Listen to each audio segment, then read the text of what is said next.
Hello, I'm Andre Beaudry, Executive Director of CMC. Bonjour, je suis André Baudry, directeur général de CMC. J'aimerais vous souhaiter la bienvenue aujourd'hui pour la deuxième Assemblée générale nationale virtuelle de Coopérative et Mutuelle Canada, un forum intitulé Bâtir l'économie coopérative au Canada.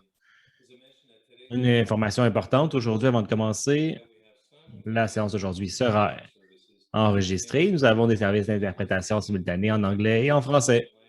Veuillez sélectionner la langue de votre choix en cliquant simplement sur l'icône de la planète au bas de votre écran. Je vais maintenant parler en français. Bonjour, je suis André Baudry, directeur général de Coopérative et Mutuelle Canada. C'est mon grand plaisir de vous souhaiter la bienvenue aujourd'hui à notre deuxième Assemblée nationale virtuelle, un forum intitulé Bâtir l'économie coopérative du Canada. Cette réunion sera enregistrée et nous offrons un service d'interprétation simultanée pour vous en anglais et en français. Vous pouvez sélectionner votre langue de choix simplement en cliquant sur l'icône de planète au bas de votre écran. Nous avons le plaisir aujourd'hui d'accueillir comme participants à notre conversation nationale une communauté très large et très diversifiée de petites, moyennes et grandes coopératives et mutuelles, ainsi que des entreprises sociales dans toutes les régions du Canada, pour offrir leur voix, leur esprit d'innovation et leur engagement pour bâtir une économie plus coopérative. Donc, de la part de notre équipe, de notre conseil d'administration, merci d'être ici avec nous pour cette conversation importante. I will now speak in English.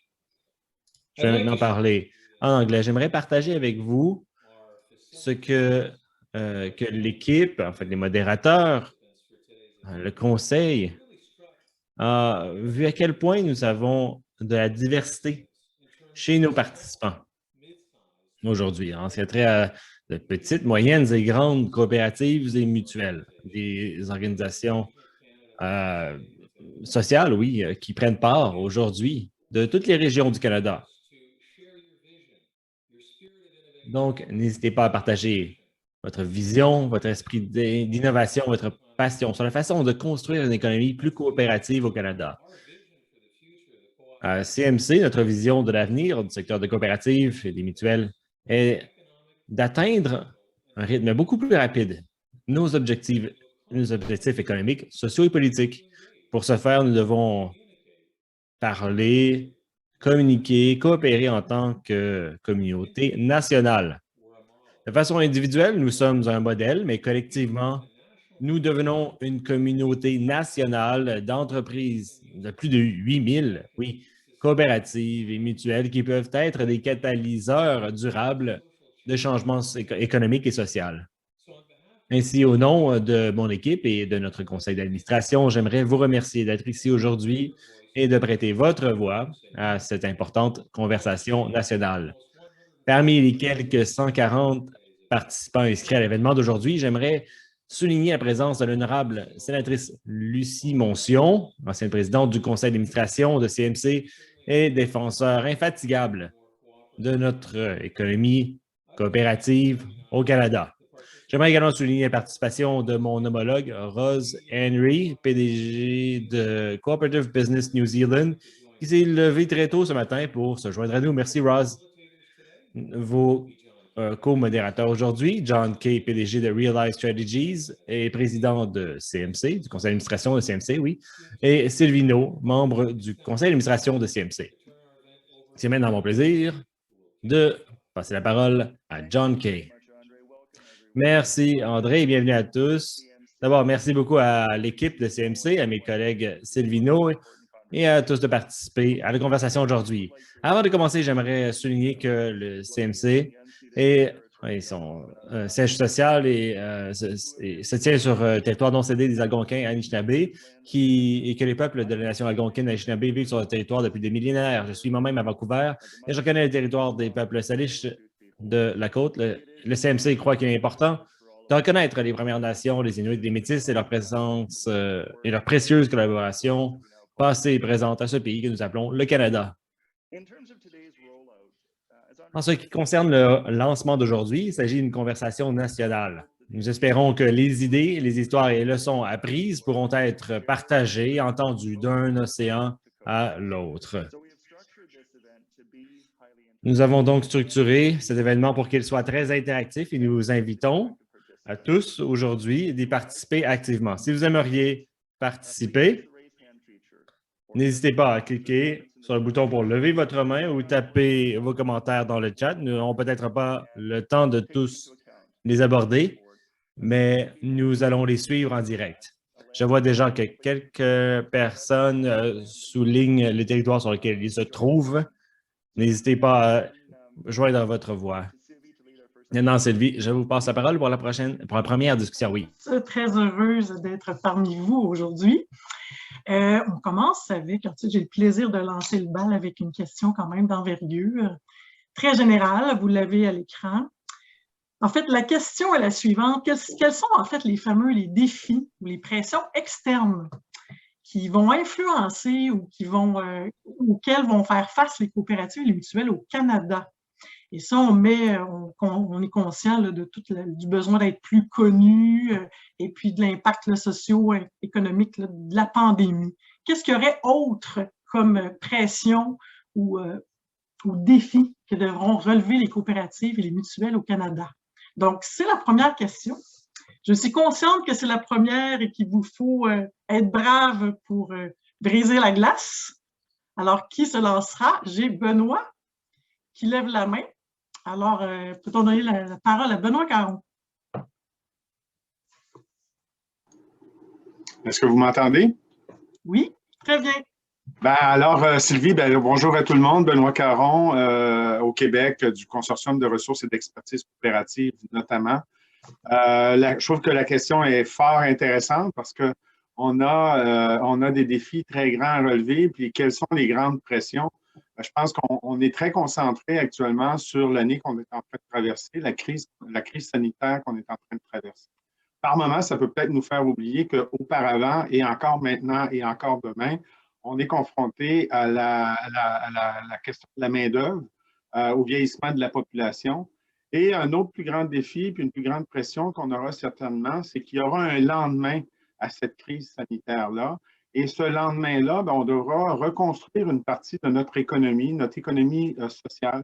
Il va y avoir des grandes opportunités, je pense, pour la coopération, pour les coopératives, pour être capable de répondre à tous ces nouveaux besoins, à identifier ces nouvelles opportunités.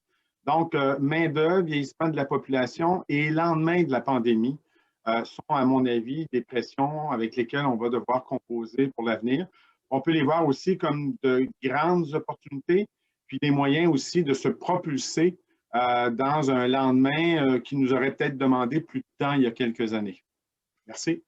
Merci, Benoît. Effectivement, ça force à bouger plus rapidement, j'ai l'impression, toute cette pandémie, puis ces circonstances ou conjonctures, on va dire ça. On a Hélène Turcotte qui a aussi levé la main.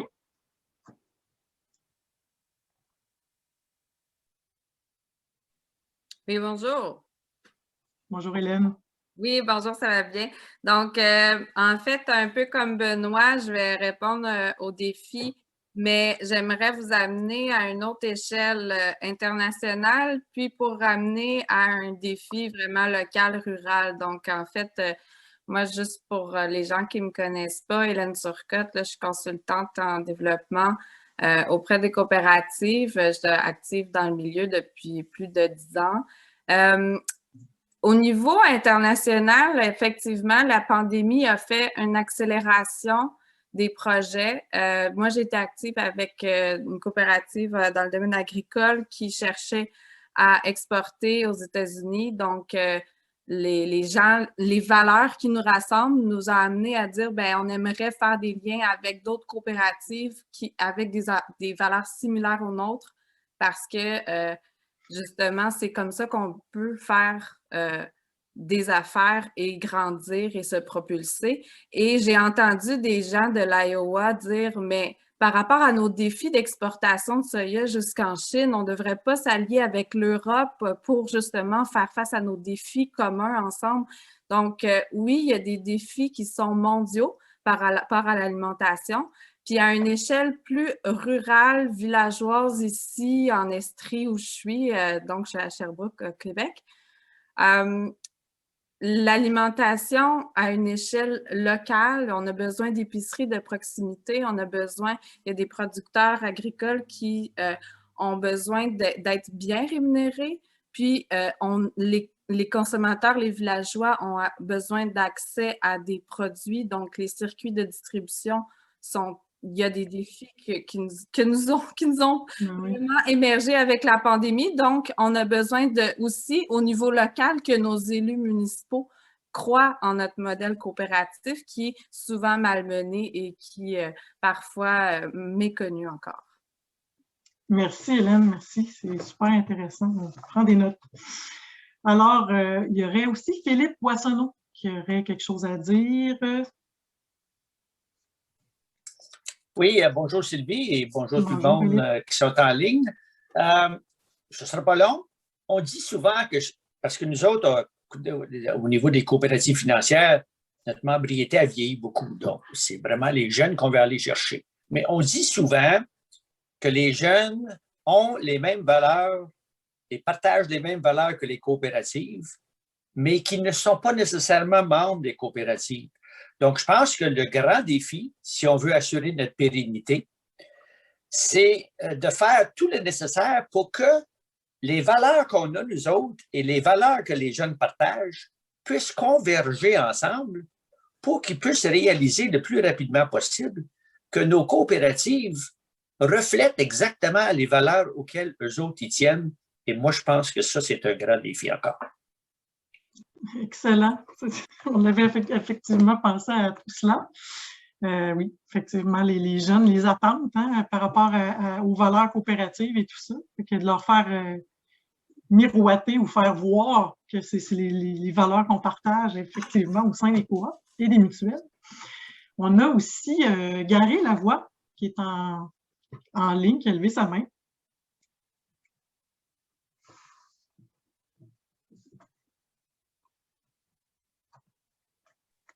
Bonjour Sylvie, tu m'entends? Oui, très bien Gary. OK, bien, bonjour à tous.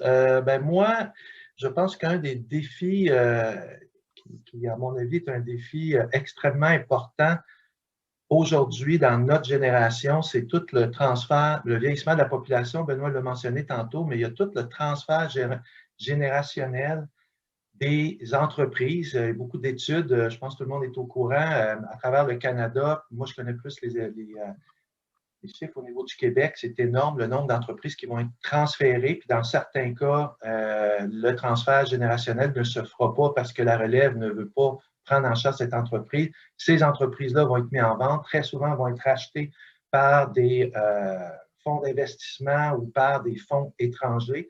Donc, il y a un risque de perte d'actifs, d'entreprises qui vont être délocalisées, sortant des régions ou sortant des villes, peu importe. Et je pense qu'on a une chance inouïe de mouvement coopératif. La façon dont notre mouvement s'est développé, on a une maturité, on a une expertise dans différents secteurs de l'économie.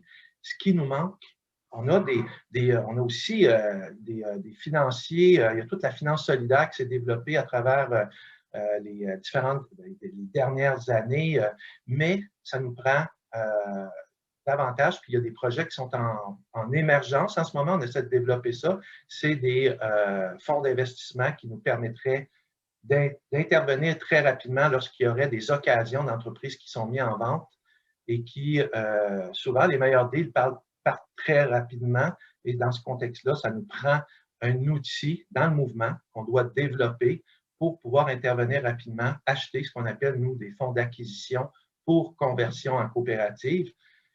Ça, à mon avis, on a une occasion en or en ce moment et le mouvement doit mettre de l'avant des initiatives dans ce sens-là. Puis j'en profite pour dire qu'il y a un exemple qui est en train d'être développé au niveau de la capitale nationale à Québec, mais aussi au niveau provincial à travers le CQCM.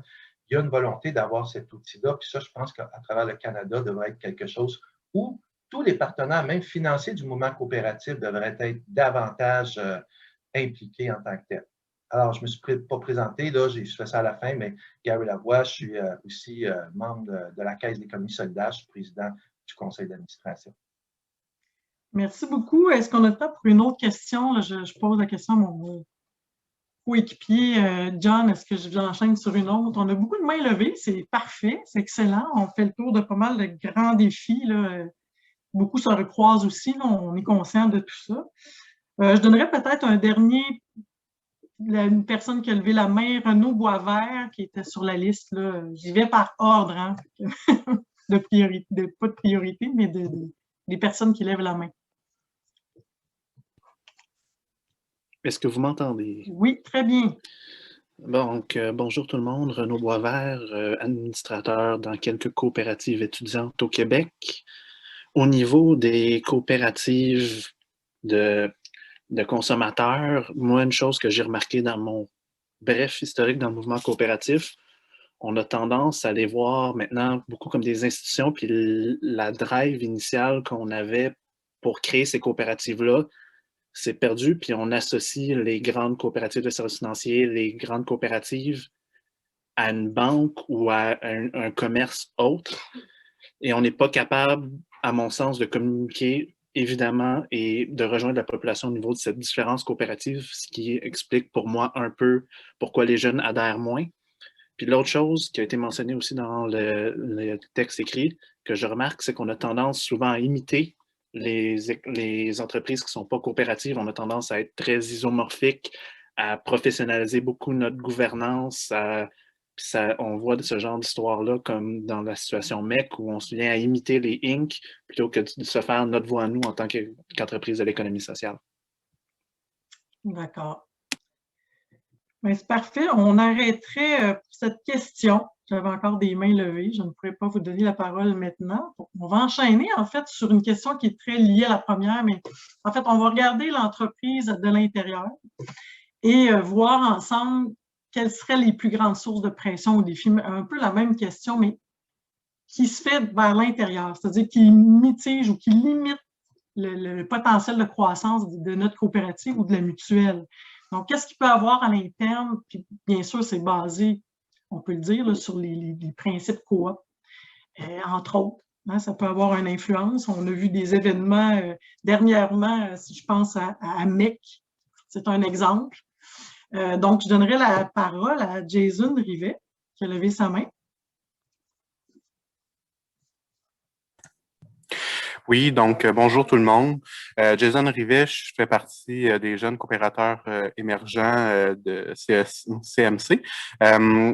Personnellement, pour ma part, je crois que c'est peut-être justement un manque d'outils et de formation en gouvernance des coopératives qui vient limiter la croissance et le potentiel de nos coopératives et mutuelles parce que souvent, les grands groupes coopératifs et mutuels vont avoir les ressources pour développer justement des formations, pour envoyer leurs représentants, leurs administrateurs dans des formations externes, universitaires, etc. Mais les plus petites coopératives n'ont pas forcément ces outils-là à l'interne ou encore c'est de manière payante, par exemple, en ayant accès à des formations souvent coûteuses à travers leur fédération ou autre.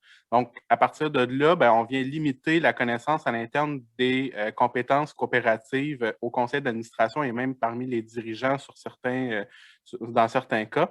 Et là-dessus, ben, on vient se priver également de connaissances qui proviendraient de membres qui auraient des compétences en administration, en finance, etc., mais qui ne sont pas forcément attirés ou outillés pour bien développer notre modèle. Donc, je crois que c'est peut-être une des sources de pression et des défis à l'interne majeurs dans nos coopératives mutuelles. C'est mon point. Donc, l'éducation, le principe coopératif, effectivement, sur la gouvernance, c'est quand même très essentiel. Maintenant, Marie-Josée Paquette, CQCM.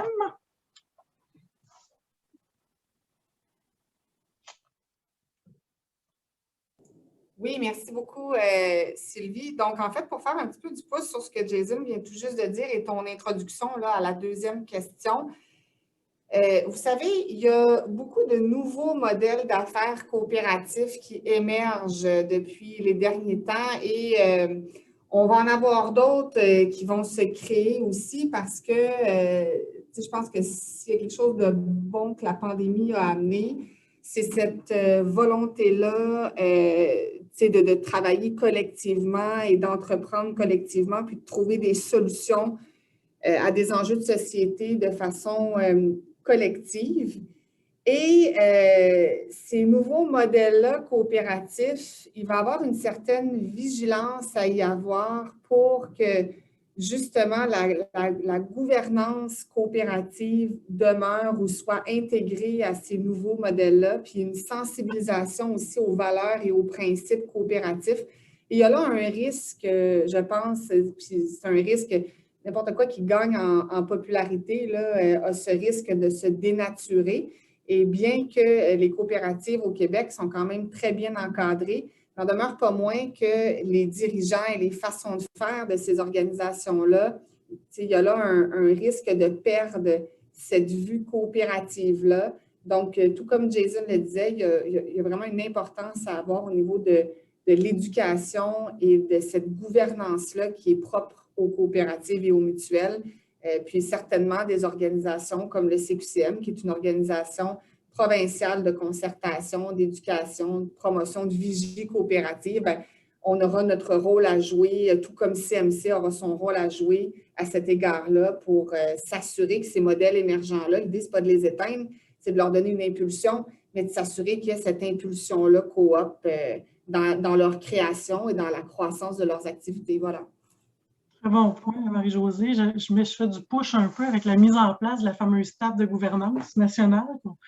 Le CMC a mis en place pour les membres et tout ça. Là, il y a un endroit où il va y avoir des échanges justement pour travailler un cursus, là, une ligne directrice, disons, pour tout ce qui est des administrateurs, la formation de la gouvernance au sein des coopératives et mutuelles. Donc, ça vient vraiment répondre un peu à cette préoccupation-là. Donc oui, je pense que c'est quelque chose d'important, effectivement. Je vois plein de choses qui passent dans le chat aussi, là, c'est pas qu'on vous oublie. On a quand même beaucoup de discussions, c'est parfait. Je continuerai avec Colette, en fait, de Solio, Colette Lebel.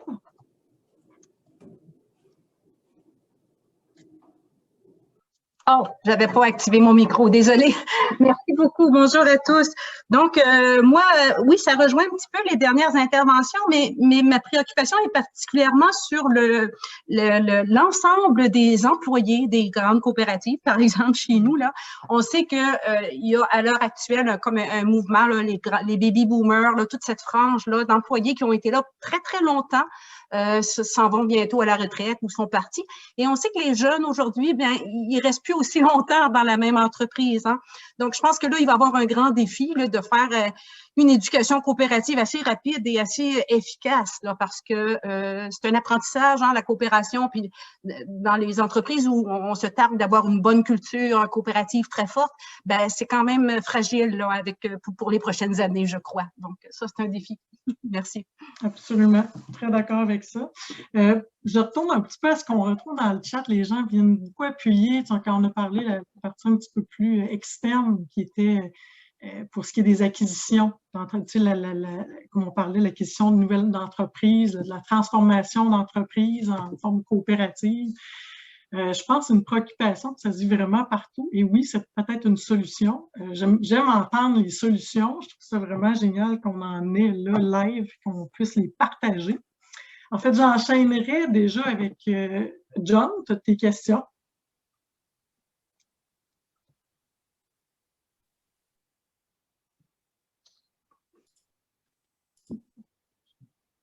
Yeah, I'm happy to turn to the question, Sylvie. Oui, bien sûr. C'est une question intéressante. C'est une question qu'on se pose beaucoup. Maintenant, comment retenir les nouveaux membres dans nos coopératives et comment aussi, surtout, comment est-ce que on rejoint les nouveaux Canadiens, les jeunes, les minorités traditionnellement moins représentées et aussi un peu de contexte avant d'ouvrir les micros ici. Si on regarde la base de données de CMC, on a identifié 109 coopératives autochtones, certaines, et 40 coopératives orientées vers les femmes. Alors, en tant que coopérative, comment augmenter ce chiffre dans les prochaines années? Ici, on a Daryl Reed qui a levé sa main.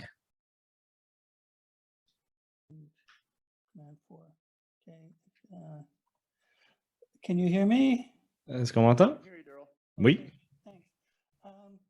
I teach at the University of British Columbia in the Okanagan. Dans le campus au Okanagan, Colombie-Britannique, 7% des étudiants sont basés de minorité aussi. En plusieurs années, j'étais aussi à la tête de l'association de recherche sur les coopératives. J'ai aussi formé un groupe de travail. J'ai participé aussi au groupe de travail sur le besoin d'éduquer les coopératives. Et ce qui m'a aussi frappé, qu'on n'a pas vraiment de plan stratégique pour l'éducation. On a publié un document, on avait un groupe de travail, mais je n'ai pas vraiment entendu les résultats sur tout cela. On ne parle pas systématiquement aux universités, ce qui est en grand contraste aux entreprises qui veulent être dans les universités, qui veulent commanditer des programmes, des chaires de recherche, des étudiants, et ils veulent participer au centre d'entrepreneuriat. C'est tout ce qu'ont les entreprises et les universités. Je ne vais pas parler au Québec, là, je pense que c'est un endroit différent, mais par exemple, cette année, j'ai enseigné un cours qui était normalement sur, pas sur les coops, mais sur les organisations à profit. Et dans ce cours-là, j'ai donné à CMC l'opportunité de faire un plan d'affaires pour une coopérative ou une entreprise à but non lucratif et 85%, donc plus de 90 élèves ont choisi de le faire aussi. C'était génial. Ils ont adoré l'opportunité, ils ont adoré l'occasion de le faire. Et si j'ai un peu corrompu, si j'avais voulu le corrompre, disons, ces cours-là, eh bien, ces élèves, ces étudiants n'auraient pas entendu parler de coopérative si je n'avais pas au moins dévié un peu le cours, parler de tout cela. C'est, bon, par fortuité qu'on peut en parler. Dans le passé, on a eu des efforts sporadiques pour le faire. En Manitoba, par exemple, ils avaient un excellent programme où ils avaient une étude de recherche sur la présidence des coopératives avec une école d'affaires aussi, qui était une initiative. Mais on ne fait pas systématiquement tout cela. On ne parle pas aux étudiants autant dans leur curriculum actif et on ne trouve pas vraiment de façon de les faire participer, même si on a des programmes d'éducation, par exemple. On n'a pas de compétition nationale sur les cas d'études de coopératives. Pourquoi pas?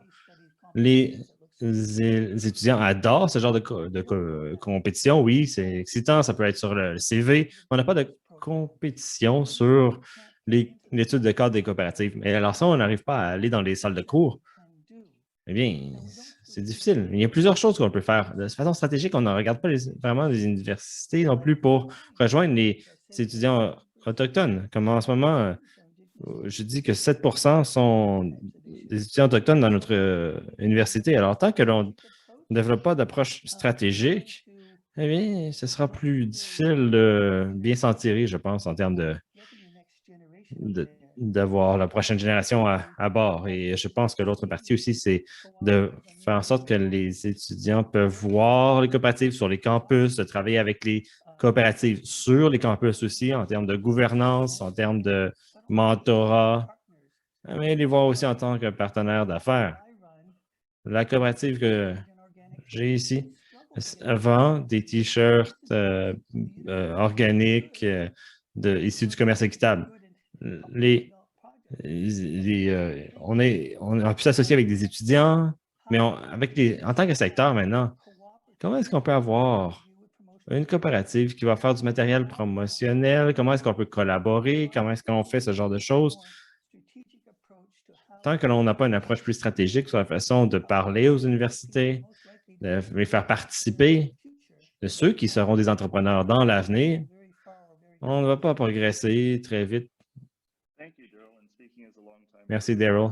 Parlant d'administrateur en Colombie-Britannique d'une association de coopératives, eh bien, au niveau de leadership, on essaie, oui, mais je suis d'accord que c'est impératif.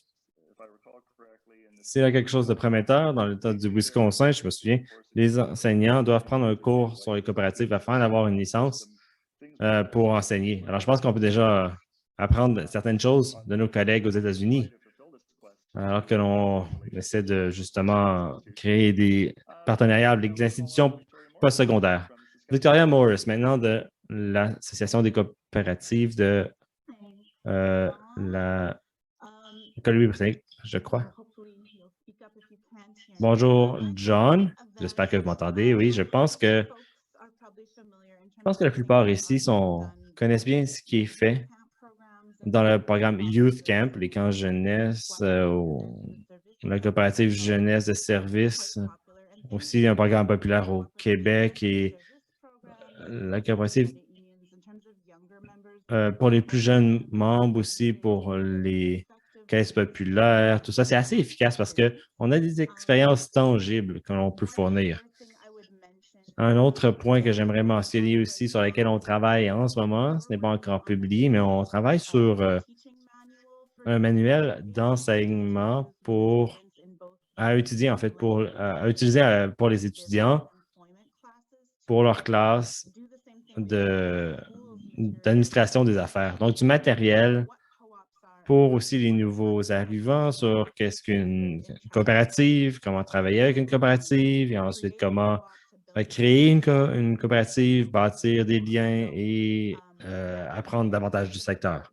Donc oui, le travail avec les nouveaux arrivants est très excitant. On développe aussi un manuel pour les jeunes nouveaux arrivants parce que oui, bon, on pense que ce sont d'excellentes solutions pour les nouveaux arrivants. Si d'autres travaillent sur ce domaine et veulent en parler, ce sera un plaisir, bien sûr, aussi de comparer nos notes. Merci. Merci, Victoria. C'est génial d'entendre le travail que vous faites en Saskatchewan. Oui, c'est Saskatchewan et d'essayer de reproduire ce modèle. J'aimerais maintenant demander à Étienne Fouquet de prendre la parole. Êtes-vous avec nous, Étienne? Est-ce qu'on m'entend? Oui. OK. En fait, je m'appelle Étienne Fouquet. Je fais ma thèse doctorale sur les milléniaux et la rétention des milléniaux à l'emploi. Donc, la question m'intéresse particulièrement. Et je pense que la question qui est posée a en fait une mauvaise prémisse. Puis c'est pas nécessairement négatif, mais je m'explique. C'est qu'on prend pour acquis que les coops sont la solution et qu'il faut attirer les jeunes.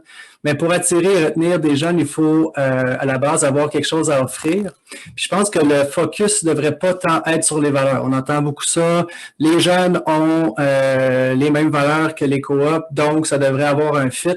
Je pense que le focus ne devrait pas être sur ça parce que les recherches démontrent très bien que ce que les jeunes cherchent dans un emploi, c'est majoritairement d'avoir un impact sur le monde extérieur par leur travail, donc sur les autres, là, un réel impact qui est observable, ce qui est très identitaire.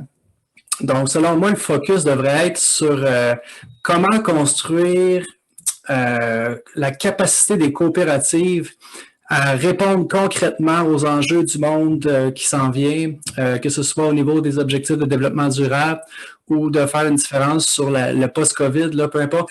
Les coopératives, nous, on le sait, sont capables d'y répondre, mais il faudrait développer vraiment un modèle pour démontrer que cette solution-là est efficace, mais aussi concrète. Puis avec le temps, moi, je pense que c'est en démontrant la capacité des coopératives à répondre à ces enjeux-là que les jeunes vont se reconnaître puis qui vont désirer rester dans ces entreprises-là. Et surtout, je pense que c'est à ce moment-là que ces jeunes-là vont imposer leurs valeurs sur ces organisations-là qui vont encore plus créer cette rétention-là. Ça, c'est mon opinion. Thank you very much, Étienne. Merci bien, Étienne. André, je vais vous redonner la parole parce que vous avez eu du travail intéressant que vous avez fait avec des organisations, surtout dans la communauté de personnes de couleur. Alors, oui, merci, John. Nous avons eu de nombreuses discussions avec des leaders de coopératives financières et non financières. Un des plus grands besoins qu'ils ont en ce moment est de mieux comprendre la façon d'attirer et de retenir les jeunes, les membres plus jeunes, qui peuvent être des Canadiens aussi, des nouveaux arrivants de communautés surreprésentées. La démographie vieillissante, bon, je vieillis alors alors qu'on se parle, n'est-ce pas? Alors, peut-être du côté des coopératives financières, c'est davantage imminent au sens où ils voient leur base vieillissante et veulent aussi poursuivre, mais aussi d'autre côté, au milieu de la COVID, eh bien, on évalue les systèmes de valeurs, mais on devrait être la chose la plus cool en ce moment. Alors, quelles étapes est-ce qu'on devrait prendre? La recherche? Est-ce que la recherche existe déjà? Une des étapes aussi pour l'attraction-rétention et pour des membres plus divers, n'est-ce pas, dans nos coopératives. Merci, André. On devrait maintenant passer à la prochaine question, même si c'était un sujet qu'on pourrait parler pendant une journée au complet.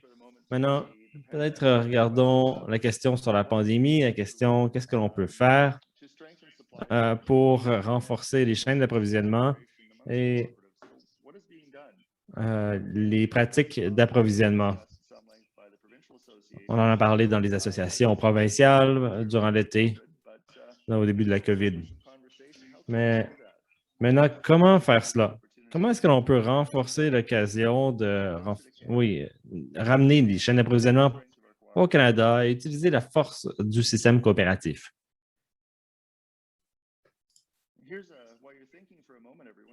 Pendant qu'on y pense, voici un fait divers que j'aimerais partager avec vous de la part du gouvernement du Canada. En 2017, 64 des coops ont reçu du financement de classes populaires ou des coops, 20 d'institutions fédérales et 20 d'une banque. Alors, c'est intéressant ou 15 d'une banque privée. Alors, c'est intéressant de voir la façon dont les chaînes d'approvisionnement s'imbriquent ensemble. À l'Université de Waterloo, on a eu une question intéressante dans le chat un peu plus tôt en parlant du financement. Alors, John,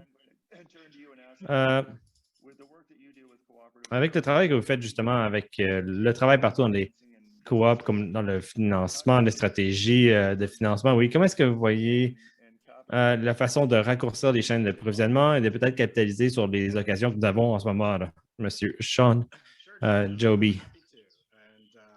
Oui, bien sûr, John. Un point très intéressant ce qui arrive en ce moment ouvre quelque chose qu'on a mentionné, l'acquisition et la conversion de coop. Autant la COVID a exposé certaines des faiblesses dans les chaînes d'approvisionnement existantes, eh bien, c'est ici un exemple immédiat d'une tendance à plus long terme avec les retraites, etc. La question maintenant, il y a tout cela, est-ce qu'on a la capacité, le financement pour le faire, de tirer avantage de tout cela avec la faiblesse de la chaîne de financement? À la surface, le financement ne devrait pas être si difficile, mais je me demande ici, c'est là où est ma question, ou si John aurait, parce que John a mentionné, quel est l'impact aussi des taux d'intérêt plus faibles? Parce que ça peut augmenter peut-être la capacité d'emprunt, d'acquisition, d'expansion, et cela ajoute beaucoup de munitions dans le domaine du capital, là où il y a plusieurs éléments de la chaîne d'approvisionnement que l'on pourrait utiliser. Donc, je ne sais pas exactement où est l'équilibre dans tout ça. Moi, je dirais que, bon, c'est un point à considérer ici. Ensuite, le Fonds de finances sociales du Canada va déployer environ 3 à 4 milliards de dollars dans la prochaine décennie. Alors, on pourrait tirer quelque chose de tout cela, mais je ne sais pas à quel point on peut s'y fier. Et ensuite, troisièmement, autant que le financement peut aider du côté des acquisitions, de la chaîne d'approvisionnement, je pense que beaucoup des enjeux autour de la gouvernance seront vraiment importants. la capacité des nouveaux propriétaires à convertir des compagnies en coopératives, c'est encore un vrai défi qui est bien lié au système d'éducation. Beaucoup d'autres points auxquels on fait référence. Je pense que la chaîne d'approvisionnement est un élément là où on peut voir beaucoup de ces points se rassembler et où là, on peut résoudre des problèmes pratiques, mais peut-être qui, font face à des obstacles généraux, là. Merci, Sean. Il y a beaucoup de travail qui se fait partout au pays, oui, pour changer les pratiques d'approvisionnement pour s'assurer que les coopératives font partie des solutions d'approvisionnement, que ce soit pour les gouvernements ou les entreprises. On sait qu'on a quelques collègues ici aujourd'hui qui ont fait du travail dans ce domaine. Aaron Morgan, si vous êtes avec nous, je sais que vous avez fait beaucoup de travail avec Forcing Cooperatives. If you're there, Aaron, would you like to comment on some of the work you've done? Est-ce que vous aimeriez commenter sur du travail que vous avez fait?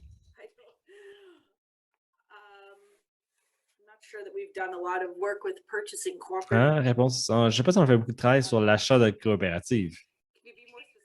Est-ce que vous pourriez être plus spécifique dans votre question, John? Est-ce que vous avez eu des histoires à succès sur l'achat de coopératives en Ontario? Bien, je pense que ce serait mieux de poser cette question à Peter s'il est sur l'appel en ce moment.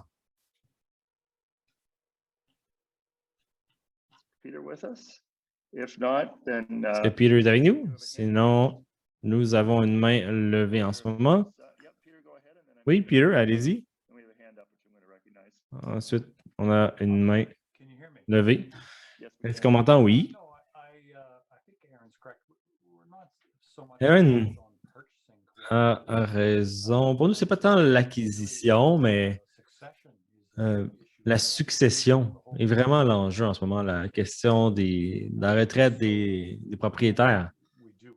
Donc, on a, oui, des coopératives à acheter, mais ce n'est pas tout ce que l'on regarde, là. Très bien, merci, Peter. La sénatrice Lucie Motion avec sa main levée. C'est à vous, Madame Motion. Je vais faire mon intervention en français, si vous le permettez. Dans le budget, l'énoncé budgétaire qui vient d'être présenté par Mme Freeland, il y a une section dans le budget qui m'a quand même un peu surprise et qui s'appelle « Les fiducies collectives des employés ». Et ce groupe est venu rencontrer les décideurs l'automne dernier. Et on a eu beaucoup de conférences en ligne avec ces personnes-là et ça se retrouve dans l'énoncé budgétaire qui va devenir probablement réalité s'il est approuvé. Mais dans ce nouvel énoncé-là, on parle de fiducie collective des employés sont une forme de propriété collective en vertu de laquelle les actions d'une entreprise sont détenues collectivement par une fiducie au nom de ses employés. C'est exactement ce que le modèle coopératif fait. Et on utilise dans l'énoncé les États-Unis et le Royaume-Uni appuient et encouragent la propriété collective pour les employés à l'aide de ce genre d'entente. Je pense que le budget 2021 qui vient d'être présenté par le gouvernement annonce clairement son intention de collaborer avec les intervenants afin d'examiner les obstacles à la création de fiducies collectives d'employés au Canada. Puis moi, j'ai eu des gens de CMC, puis des gens des coopératives de travailleurs qui m'ont approché pour parler de ce sujet-là et plus spécifiquement de succession d'entreprise. Alors, moi, je vous donne peut-être un peu d'informations à l'avance, mais je crois qu'il va y avoir des fonds qui vont être disponibles dans l'année qui vient, justement pour la succession d'entreprise, parce que je pense que le gouvernement fédéral veut éviter qu'il y ait trop de fermetures ou de faillites d'entreprises, faute de capitaux pour continuer à opérer. Donc, il y a des opportunités ici, puis ça fait peut-être référence à certains des commentaires qui ont été présentés par d'autres personnes qui ont parlé, si vous voulez, de la succession et du suivi pour les entreprises. Thank you very much, Senator. Merci, Madame la sénatrice. Je crois que c'est bien encourageant de voir que le gouvernement est intéressé à travailler avec nous afin de garder des emplois dans les communautés. Et je ne pourrais penser à un meilleur modèle pour le faire que le modèle coopératif. Je sais qu'on a certaines mains levées, mais nous avons besoin de passer à notre prochaine question. Je vais repasser la parole à Sylvie à cet effet. Merci, John. Ben, de mon côté, j'ai une autre grosse question à vous poser aujourd'hui qui tourne autour des pratiques dans les coopératives et mutuelles. Donc, quelles pratiques est-ce que le secteur doit soit contester, ou c'est-à-dire rayer, ou peut-être diminuer, ou en tout cas, ou renforcer afin de réaliser son plein potentiel? Donc, on fait référence ici beaucoup, vous l'aurez deviné, aux valeurs coopératives, entre autres. Je vous laisse voir là-dessus quelles seraient vos réponses face à cette question-là. On en a un petit peu discuté là, à travers les premières questions, là, mais j'aimerais relancer cette question sur plutôt les pratiques. Donc, on a des mains levées. Est-ce que Gary, tu as toujours la main levée? Non, moi, c'était sur l'autre sujet avant, là, donc je passe mon tour. Excuse-moi. D'accord. Est-ce que maintenant, Jason aussi, la main, c'était pour l'autre question? Non, c'est pour celle-là. Concernant justement les facteurs à renforcer au niveau pour réaliser notre plein potentiel, je pense que c'est l'intercoopération qui doit être au centre de nos pratiques futures. On voit encore beaucoup trop les coopératives agir en silo dans leurs pratiques et même dans leurs industries, alors que justement, ils pourraient collaborer pour définir les standards de leur industrie plutôt que de suivre la parade. Avec notre force, on pourrait justement fixer des plus hauts standards qui conviennent à nos valeurs.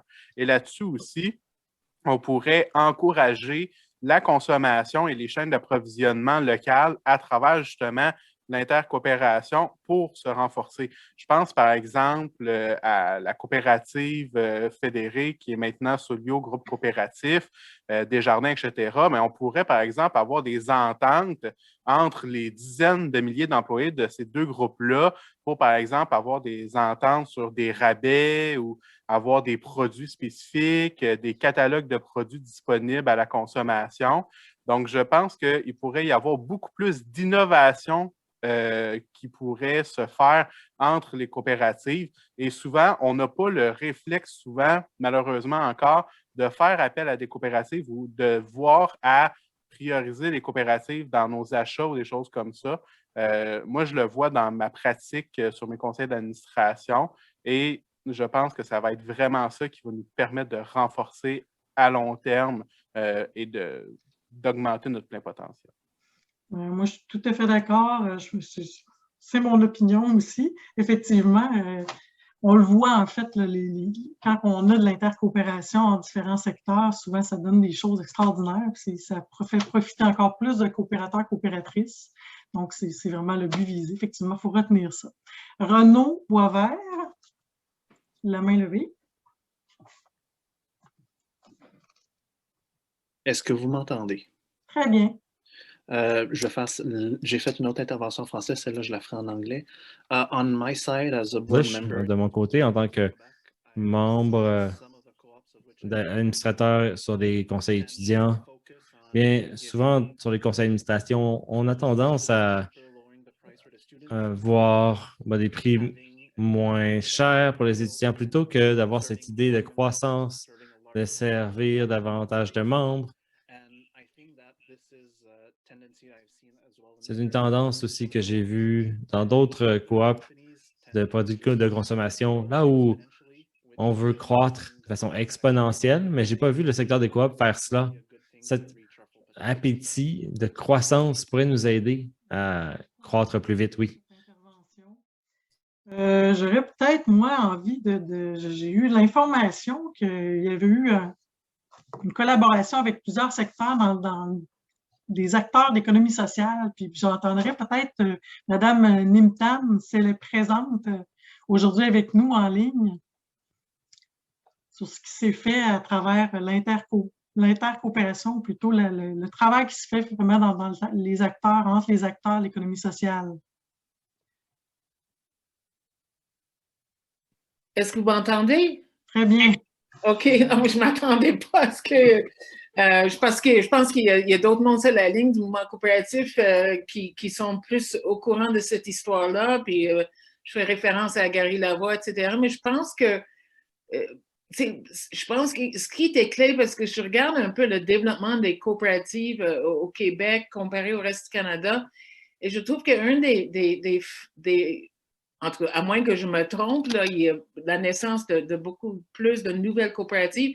C'est tout l'enjeu de comment ces coopératives-là se sont, comment je peux dire, se sont collées vraiment beaucoup au territoire. Tu sais, il y a eu en 96-97 la décision du mouvement coopératif, mais impulsée par les mouvements de développement local, de mobilisation citoyenne au niveau des quartiers, des villages, d'enraciner ça vraiment très clairement dans le territoire et développer des groupes de solidarité. Et je pense que c'était un signal aussi de démontrer que les coopératives, ils se distinguaient, oui, dans leur forme démocratique, mais aussi parce que c'est vraiment que l'objectif, c'est pas juste la coopérative en soi, mais c'est de comment on transforme notre territoire, comment on fait partie d'une vision haute du développement économique qui est centré sur l'être humain et sur la réponse aux besoins et aspirations des collectivités. Alors, je trouve que dans ce domaine-là, il y a vraiment une opportunité incroyable pour le développement de coopératives, soit existantes ou de nouvelles à venir, parce qu'on sent, tu sais, la crise de la pandémie nous a démontré, puis ça a été dit, comment les modèles sur lesquels on s'appuie ne peuvent plus continuer comme ça, l'enjeu écologique, etc. Donc, il y a vraiment d'enraciner ou de démontrer comment la coopérative est un outil à la disponibilité de tout le monde pour pouvoir transformer notre façon de se développer. Je pense que c'est vraiment une clé de voûte pour l'essor du développement coopératif qui est si important pour notre société. Bien, en fait, on parle d'ancrage territorial dans ce que j'entends, puis aussi de maillage avec les différentes organisations qui sont sur un même territoire. Ça peut être vraiment, on parle toujours ici d'intercoopération, on le voit comme ça. Est-ce qu'il y a quelqu'un d'autre qui voudrait partager? Gary, je pense que tu voulais peut-être rajouter sur ce que Mme Nimtam a parlé.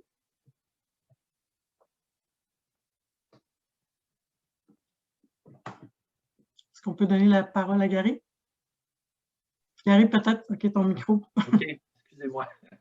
On ne s'habituera jamais à ouvrir notre... Mais bon, oui, moi, c'est dans le même sens que Nancy. Dans le développement, là, on a des secteurs coopératifs à travers le Canada. Des exemples, je connais plus ceux du Québec, mais j'en ai vu des beaux exemples. Donc, on sait c'est quoi la force d'un secteur coopératif organisé, avec une fédération qui vient en support, qui favorise, qui peut, dans le fond, investir dans toute l'expertise de l'intercoopération. Ça, c'est une chose, on a beaucoup développé, mais il y a un constat quand même encore au Canada, au Québec, on est encore dans un développement très sectoriel. On est habitué, lorsqu'on a des coopératives, on pense en fonction de notre secteur. Et moi, je crois qu'on est arrivé aujourd'hui, puis on a vu l'exemple, Nancy l'a mentionné, c'est comme une coop intersectorielle, lorsqu'on ouvre un café, puis on développe un autre service à l'intérieur de tout ça pour répondre aux besoins de la communauté. Moi, je crois qu'on doit aller vers un autre paradigme maintenant. Aller vers l'autre paradigme, c'est d'essayer de penser, bon, continuer à favoriser l'intercoopération, c'est la meilleure façon pour nous, dans le monde coopératif, d'aller encore plus loin, mais il faut aussi commencer à penser à ce qu'on appelle des coopératives intersectorielles. Oui. Et on voit en Europe, dans d'autres pays du monde, les coopératives intersectorielles existent, c'est une pratique courante. On a une coop qui est impliquée dans différents secteurs de l'économie. Et souvent, ces secteurs-là sont complémentaires entre eux, mais on n'a pas encore développé cette vision au Québec et au Canada. Je dis toujours au Québec que je connais plus le mouvement au Québec qu'au Canada, mais au Québec, on a un travail à faire à ce niveau-là. On a des organisations qui sont capables de le faire. Et je vais juste terminer en disant, je donne souvent un exemple que je connais, c'est celui des coops funéraires, parce que j'ai travaillé longtemps dans ce secteur-là. Mais quand on part dans le secteur coop, dans le funéraire, quand on s'est aperçu qu'on devait avoir des outils encore plus grands pour pouvoir développer les coopératives funéraires, mais on a commencé au niveau de notre fédération à acheter aussi des entreprises qui étaient complémentaires aux coopératives funéraires, que ce soit au niveau informatique ou tout ça. C'est dans cet esprit-là que moi, je pense qu'on doit aller maintenant, soit qu'on fait des coops intersectorielles, soit qu'on a comme fédération, comme organisation organisée dans un secteur, mais là, il faut aller plus loin que le service qu'on offre ou le service qu'on a développé pour mieux répondre justement là, aux besoins de nos membres et d'être plus efficace aussi. C'est bon. Si je fais le lien, en fait, Gary, ce sera un membership multiple. Un membre, tu as une carte, mais tu as accès à plusieurs services qui répondent à tes besoins.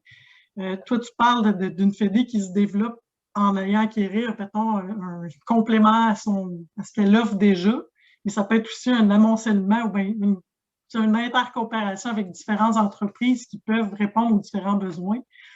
Est-ce que tu avais terminé ton intervention, Gary? Je t'ai peut-être coupé, je n'ai pas le son. Ton intervention m'a permis juste de pouvoir dire aussi un autre élément, c'est que les secteurs coopératifs, différents secteurs coopératifs, par exemple au Québec ou au Canada, pourraient aussi s'allier, devenir des partenaires dans une nouvelle coopérative qui serait créée. Je prends un exemple, Drive-Thru, mais Desjardins avec les coops forestières ou qui découvriraient qu'il y aurait une entreprise complémentaire pour développer encore davantage le domaine forestier ou le domaine funéraire. Devenez des partenaires, achetez une entreprise. Desjardins achète en ce moment des entreprises qui ne sont pas en lien avec le système financier. Ben, pourquoi est-ce que certains secteurs, certaines fédérations, certaines coopératives pourraient s'allier et dire, regarde, on achète telle entreprise parce que ça pourrait être, ça pourrait répondre à un besoin non comblé de nos membres respectifs. Ben, pourquoi pas faire ça? Hein? Ça, on ne le voit pas assez. L'intercoopération, ce n'est pas juste la solidarité, de soutenir une entreprise coop versus une autre, c'est aussi faire des liens d'affaires. Absolument. Il y a un exemple concret avec les coops funéraires, je peux me permettre, avec les services à domicile, qu'il y a eu un maillage entre les deux secteurs là, pour faire le lien avec la clientèle qui est la même, en fait, pratiquement, les familles, etc. Donc, c'est un exemple concret là, qui s'est fait entre les secteurs. Je donnerais peut-être la parole à Julie Demers, qui est en ligne aussi pour parler.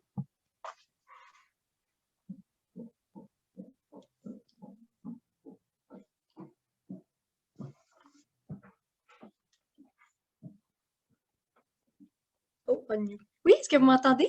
Oui. Oui, oh, pardon, excusez, je ne savais pas que j'étais sur mute. Oui, Julie Demers, la coop de solidarité qu'on a. On est une coop environnementale. On a aussi développé un petit service d'éco-boutique. Puis on a développé un service éducationnel en environnement et on travaille avec la ville de Montréal-Nord. Donc, moi, j'aurais une question. Est-ce que je me posais la question, ça a l'air un peu nono, mais est-ce que la CDRQ est connue, puis est-ce qu'elle est avec vous aujourd'hui? Oui, la CDRQ est très bien connue. Elle est membre, en fait. Ah oui, OK, là, je me demandais s'il était présent. En fait, présent, je sais qu'il y a des, je ne sais pas s'il y a des gens, je pense que oui, j'en ai vu quelques-uns qui provenaient de la CDRQ. Nommer les noms comme ça, je ne pourrais pas, mais oui, ils sont là. Ah, d'accord. Oui, parce que je me posais la question parce qu'on parle de fédérer, on parle de maillage, mais après, je trouve que c'est un modèle qui, d'ailleurs, c'est eux qui nous ont aidés à partir. Puis, en fait, je trouve que une des choses qui manque, c'est peut-être justement oui, il y a la CDRQ, mais avec les autres coops, des fois, j'aimerais ça échanger avec d'autres coops. Puis, il manque des liens. On aimerait bien tisser des liens. Puis, des fois, on a des questions, on a des interrogations aussi que là, j'entends très bien, mais que ça serait vraiment le fun d'échanger. Peut-être que je manque d'informations. C'est la première fois que je participe à une de vos conférences.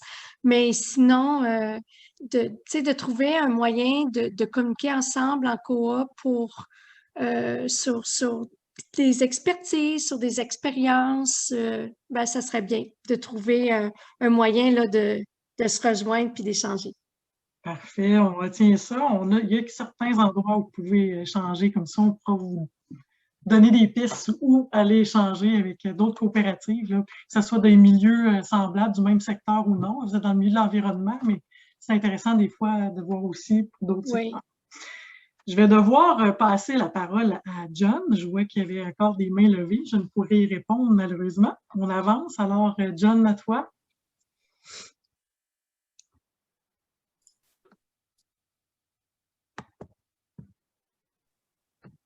Thank you very much, Sylvie. Let's move to one of the Merci other. Sylvie. Passons à une autre question que nous avons dans le secteur.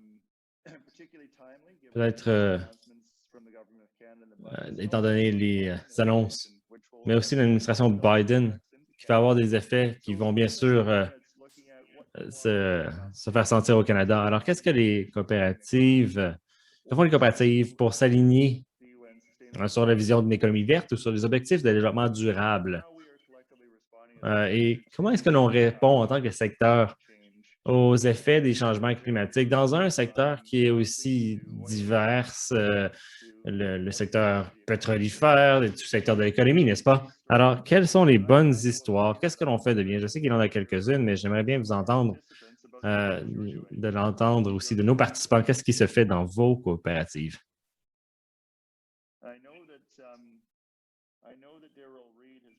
Je sais que Daryl Reed fait du travail intéressant avec sa coopération d'un campus vert qu'il a mentionné un peu plus tôt. Alors, Daryl, si vous êtes avec nous, peut-être vous aimeriez prendre la balle sur le bon et faire quelques commentaires sur le travail que vous menez.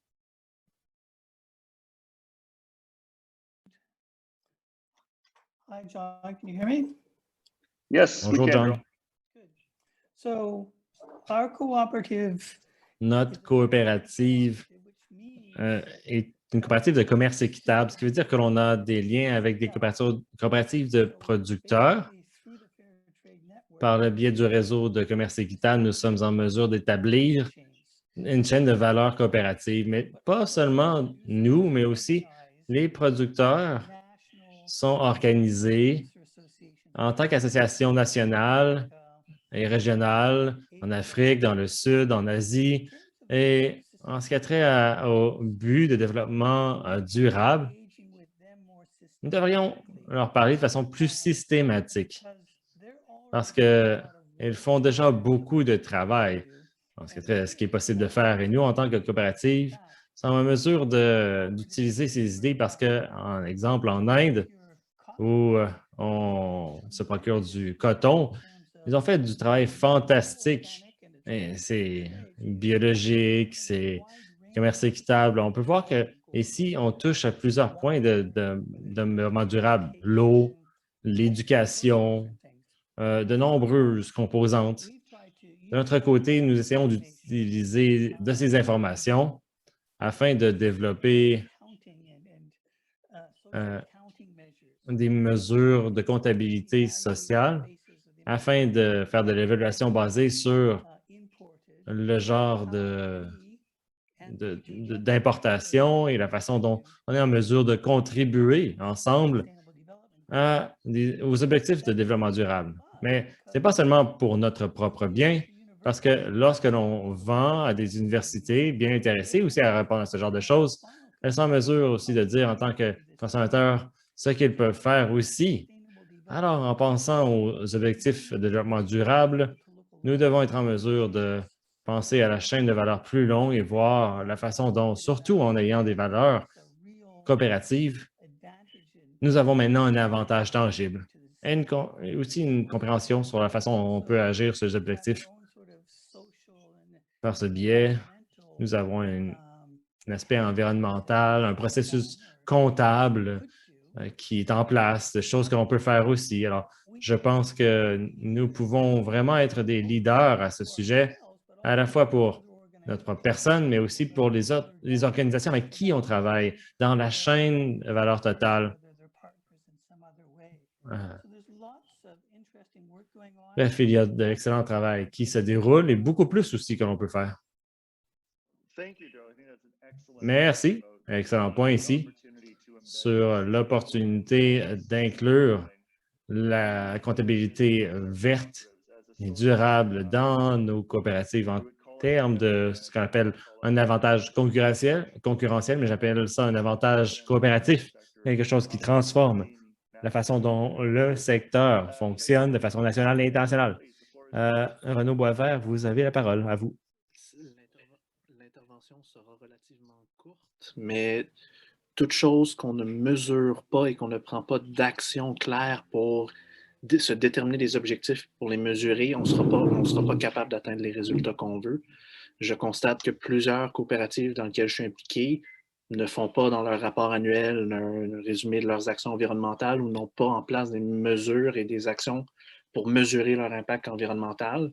Puis si on ne prend pas cette étape-là de se rendre transparent à nos membres au niveau de l'effort qu'on fait au niveau des objectifs de développement durable, on a tendance à en faire moins que ce qu'on serait capable pour le monde, la planète et pour tous les acteurs concernés.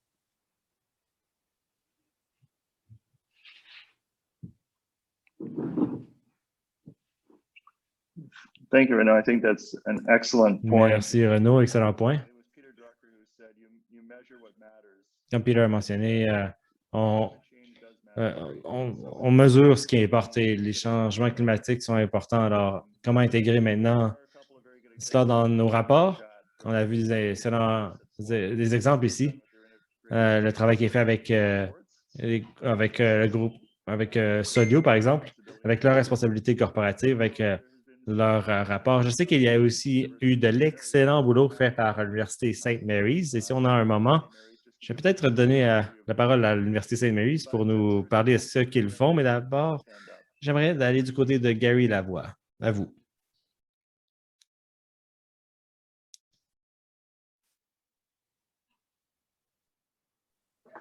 Merci. J'ai vu que quelques personnes ont souligné qu'ils entendaient mal lorsque je parlais. Alors, dites-moi-le, coupez-moi si vous voyez que ce n'est pas assez fort.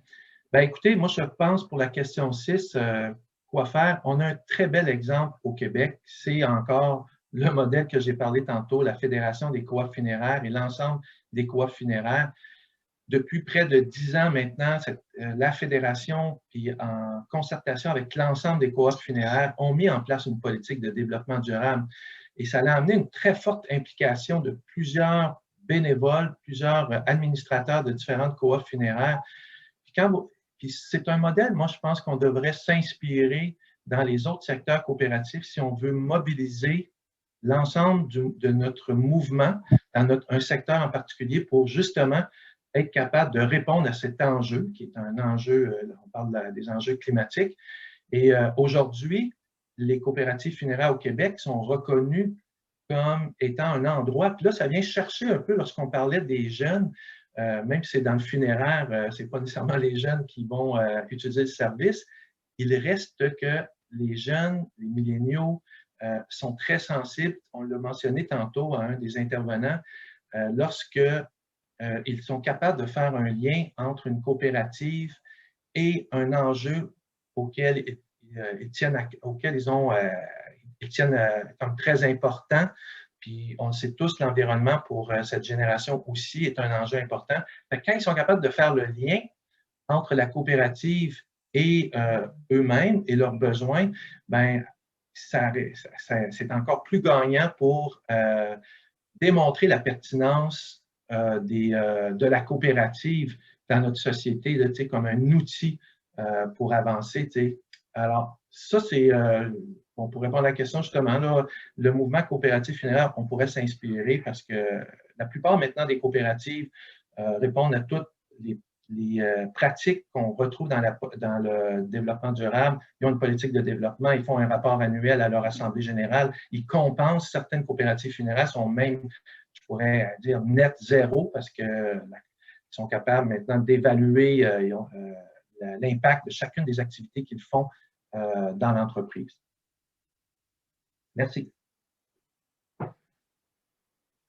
Thank you, Gary. And again, I think that's a very important point that we've got some great stories to tell, but also we need to remember that climate change reporting or reporting on our work to become more green is a source of advantage again for the cooperative sector. And when we think back to recruitment and retention and promoting the cooperative advantage, this is a very important part of the story. We have time for one more participant in this section of the agenda. So I'd like to call on Hélène Turcotte, who had her hand up. Un dernier participant ici, Hélène Turcotte, à vous. Oui, donc je pense pas qu'on a tant de participants de coop forestière ou d'habitation, mais comme je les connais un peu, j'aimerais en parler de qu'est-ce qu'ils font, des belles initiatives, puis qui, des fois, c'est depuis 10 ans qu'ils le font. Là. Tu sais, par exemple, les coopératives forestières, toute la reforestation, l'investissement dans la biomasse, donc dans les innovations par rapport au chauffage, toutes ces choses-là. Au niveau des coopératives d'habitation, les nouveaux modèles de coopératives de propriétaires ici à Waterville qui est des bâtiments écologiques. Donc, comment on peut bâtir des nouvelles coopératives déjà dans le domaine résidentiel qui soient des bâtiments verts. Au niveau environnemental, je parlerai aussi de... c'est encore là pas un secteur fédéré. J'entendais quelqu'un qui était dans une coopérative environnementale. On n'a pas de fédération ou de façon d'élever peut-être les coopératives qui œuvrent dans le domaine de l'environnement. Par exemple, dans le coin de Warwick, toute une coop de producteurs agricoles qui a réuni un gros projet pour faire au niveau puis c'est Colette Lebel qui en parlerait mieux, là, qui est plus au courant du projet, là, mais qui a vraiment un impact au niveau environnemental. La biométhanisation, merci Colette, on est en lien. Et puis, sinon, Gary a vraiment dit ce que je voulais dire au niveau de l'implication des jeunes par rapport à l'environnement, parce que pour rejoindre ce qu'Étienne disait précédemment, effectivement, c'est pas comment on intéresse les jeunes aux coops, c'est quelles sont les préoccupations des jeunes et oui, l'environnement est une préoccupation et comment les coops peuvent répondre à cet enjeu qui est environnemental qui rejoint vraiment la nouvelle génération. Donc, les coopératives doivent prendre partie du dernier principe coopératif universel qui est l'engagement à la communauté, engagement vers le développement durable. Donc, ça inclut ça d'être une coopérative. Ça fait partie de notre ADN.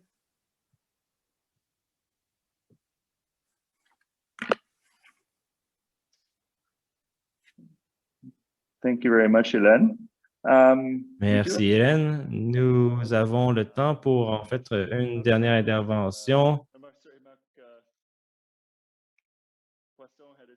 Marc Poisson de Solio, vous avez votre main levée, à vous. Oui, merci. En fait, je constate que ma collègue, Colette Lebel, a déjà évoqué la chose. Nous, on est rendu à la 3e édition de notre rapport de responsabilité sociale entreprise. Donc, on a certainement passé la parole aux actes. Puis, comme le souligne Colette, là, on a choisi 6 objectifs de développement durable des Nations unies là, sur les 17 là, qui ont été développés. Donc, pour nous, c'est vraiment quelque chose qu'on met de l'avant. Donc, là, ça, j'ai vu le commentaire de Colette. Donc, désolé d'être un peu redondant, là, mais je tenais néanmoins à le préciser. Voilà. Merci. Thank you very much, Mark. And I think you made an excellent point that we talked a lot in this session about green, but really the sustainable. Nous avons parlé du vert, mais ici, les objectifs de développement durable sont vraiment une question de société, de développement. Et lorsqu'on parle du développement des coops, nous positionnons, oui, en tant que solution pour tous les Canadiens.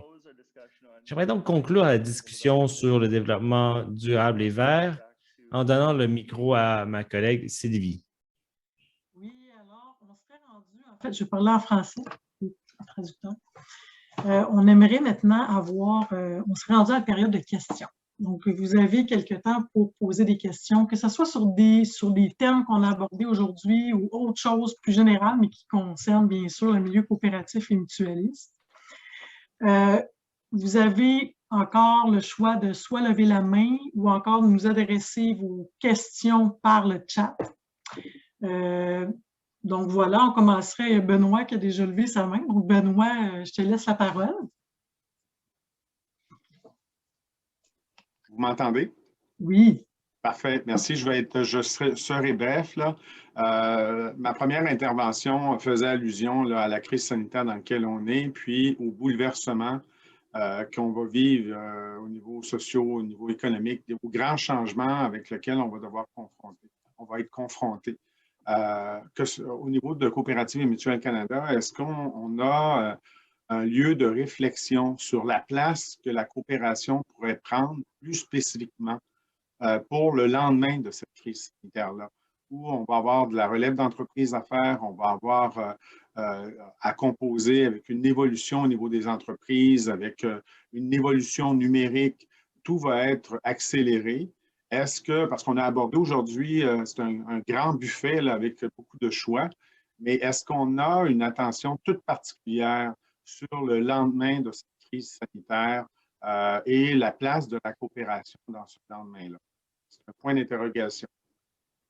La question donc s'adresse soit à John ou à André. Hein? Je verrai ça. Pas qui des deux veut prendre la parole. André? Oui, ça me ferait plaisir. Merci Benoît. Et c'est une question qu'on discute ouvertement avec nos membres à travers le Canada, avec les associations provinciales et les fédérations à travers le Canada. Et on est en discussion avec le fédéral, avec certains bureaux clés qu'on communique plus régulièrement avec. Et donc, ça touche plusieurs sous-secteurs de l'économie. Ça touche carrément à la main-d'œuvre. Ça touche au financement, comme on l'a discuté aujourd'hui. Donc, c'est vraiment la raison d'être pour cette discussion aujourd'hui. On voulait entendre de vous, d'à travers le pays, pour mieux mettre sur pied les prochains pas que nous allons prendre par rapport à notre plaidoyer avec le gouvernement du Canada. Donc, carrément, nous avons un rôle à jouer, un rôle important pour la pérennité de l'économie. Et c'est très, très clair. Si on regarde aux grands besoins de la société canadienne et les grandes directions du gouvernement fédéral, que ce soit les soins pour les aînés en résidence, que ce soit les soins pour les enfants en garderie, que ce soit, et ça va l'être sous peu, on l'espère après la vaccination, l'attraction et la rétention, parce qu'avant la pandémie, on avait un taux de chômage très, très bas au Canada. Et on va fort probablement y retourner quand on regarde le profil démographique du Canada par rapport, j'ai eu de le dire encore une autre fois, mais le vieillissement de la population. Donc, tous ces sujets-là sont très ciblés par CMC. Et donc, je vais conclure par vous remercier pour la question et tous vos commentaires aujourd'hui qui nous aident avec notre feuille de route. Merci. Est-ce que John aurait un ajout à faire à cette intervention? Ou... Well, thank you, Sylvie. I think André summarized. Merci, Sylvie. Je crois qu'André l'a bien résumé. Nous avons fait beaucoup de travail pour penser à ce qui arrive après la pandémie. C'est important aussi quant aux discussions que l'on a sur la vision stratégique du CMC. Aussi, l'été, avec les discussions des organisations provinciales, territoriales, la lettre envoyée au gouvernement disant que les coops doivent être à la table alors que le gouvernement détermine ou planifie la façon de revenir après la pandémie. Dans cette lettre, nous avons mentionné beaucoup les choses que le secteur fait, comme la réduction de la chaîne d'approvisionnement, les communautés, les emplois dans les communautés, oui. Alors, Benoît, vous pouvez être bien assuré que c'est intégral au travail que l'on fait au sein du Conseil, avec CMC, avec les partenaires de partout au pays.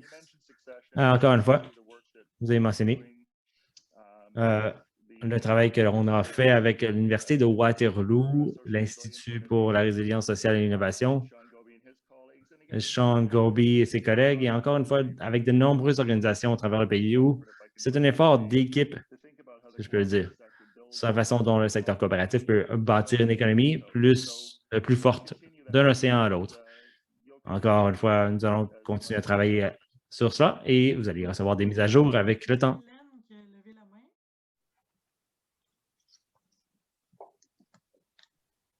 Oui, donc Benoît, c'est le premier, moi, je suis la deuxième, donc on suit la logique.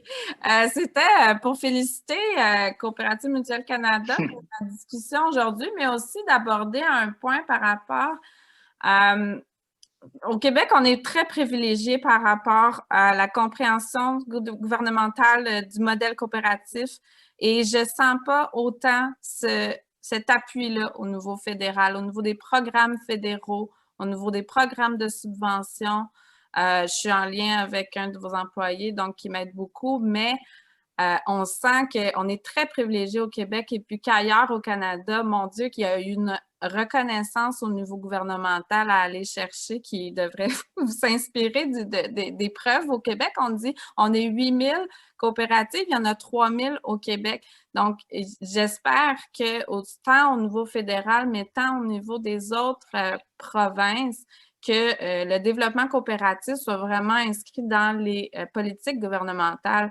Et j'irais même plus loin en disant pourquoi il n'existe pas un régime d'investissement coopératif canadien. C'est tellement une belle mesure qu'on a qui a fait ses preuves pour l'investissement dans les coops au niveau québécois. Donc, voilà, j'aimerais vous entendre un peu sur ce qui peut être fait au niveau de la représentation au niveau fédéral.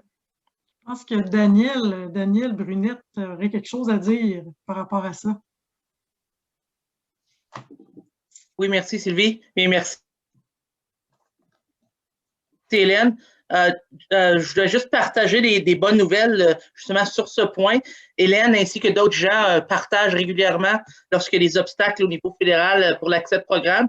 Et quelques minutes avant ce forum, on vient d'apprendre que grâce aux efforts de représentation, justement, un programme Can Export PME pour les petites et moyennes entreprises vient d'être ouvert aux coop. Ça a été signé dans les derniers jours par la ministre. Donc, pour faire notre travail, je vous invite à partager lorsqu'il y a des obstacles. Souvent, ce n'est pas par manque de volonté ou par mauvaise intention, mais plutôt juste les gens qui développent les programmes n'ont pas une bonne compréhension de c'est quoi une coopérative et ça fait des obstacles. Donc, nous, on va continuer à revendiquer pour les coopératives. On va continuer à faire les représentations, mais avec la panoplie de programmes au niveau fédéral, on apprécie lorsque les gens comme Hélène partagent avec nous les obstacles auxquels ils font face. Donc, j'espère que ça répond à ta question, Hélène, et partage une bonne nouvelle en même temps. Merci, Daniel, pour ces bonnes nouvelles. Gary?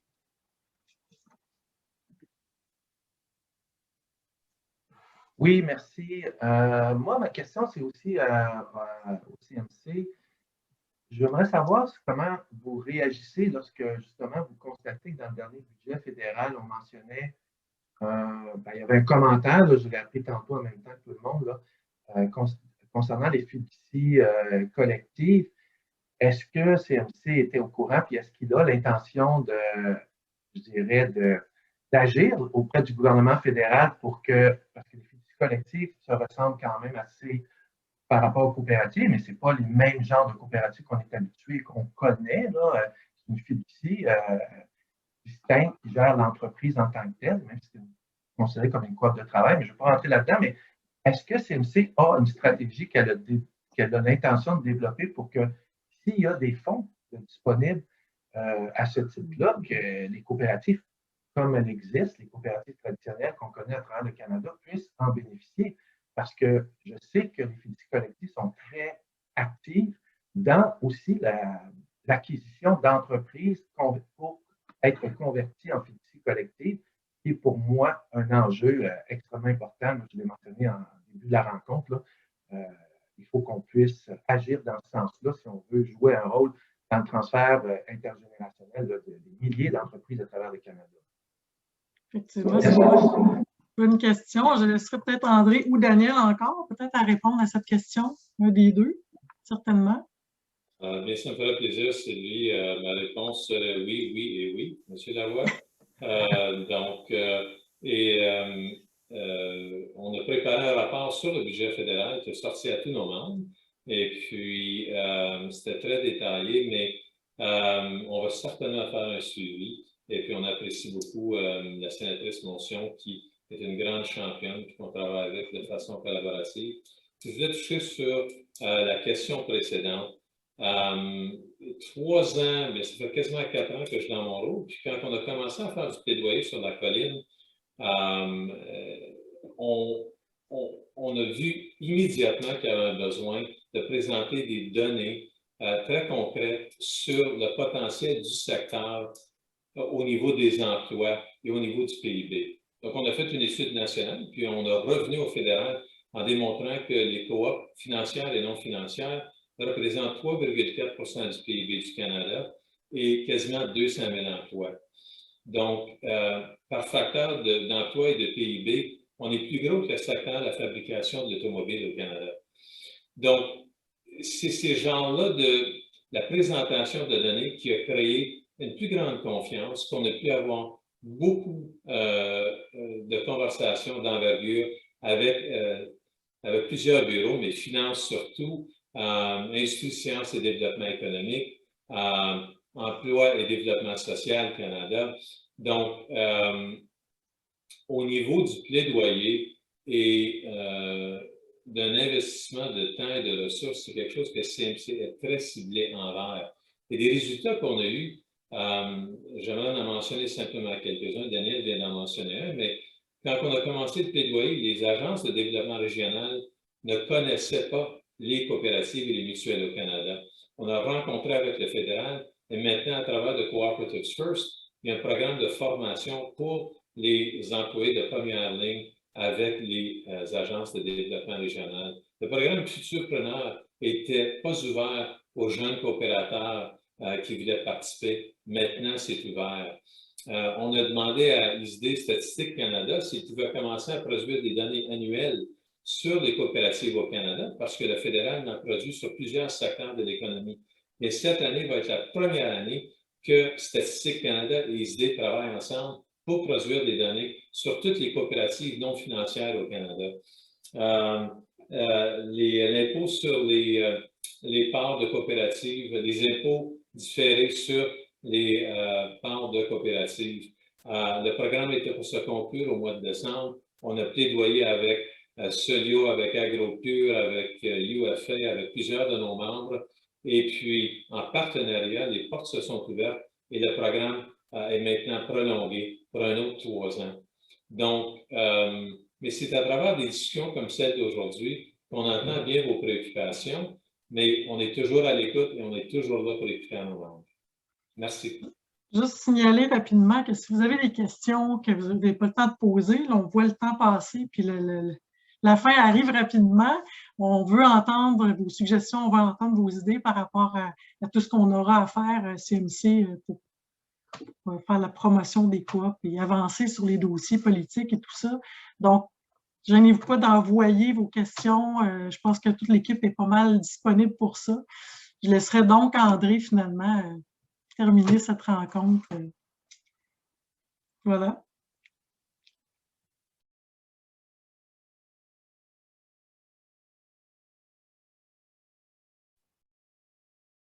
Pardon, Sylvie, je regardais quelque chose dans le chat. Je suis désolé. Qu'est-ce qu'André doit faire?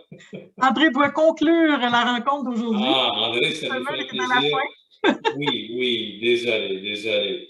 La distraction du chat, vous avez beaucoup de messages importants, je ne veux pas en manquer.